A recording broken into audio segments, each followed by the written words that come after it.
Presidente, alam ko ang trabaho ko. Yes, Yan ang salamat kayo, totoo Mr. dyan. Chair. Hindi ka nagdala ng syudad eh. You never Totoo had po, a Mr. chance Chair. to... No!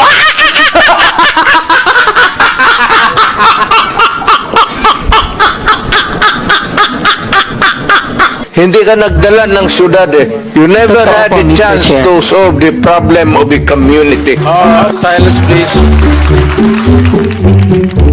So mas okay Walang kung trabaho. patayin sila kesa ipreso Wala sila. pakialam dyan sa criminal, ma'am. Yes, Mr. Yun ang Chair. gusto nilang mangyari. Doon sila sa impyerno at doon tayo magkita. Well, Mr. Chair, wala namang jurisdiction ng Senado sa impyerno.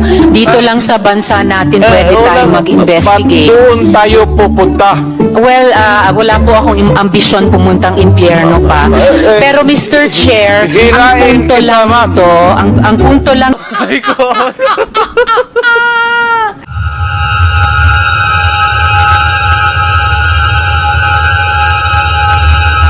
Tapusin natin ito hanggang bukas. Huwag na tayo umalis dito. Thank you, Mr. President. Salamat kayo, Mr. Yes, sir. Chair. So, Tapusin talaga natin ito. Tapusin natin ito dito ngayon. Huwag tayong umalis dito sa hanggang umaga. Umabot man tayo hanggang umaga bukas. Huwag tayong umalis dito. Tapusin natin dito. Okay, Mr. President, we are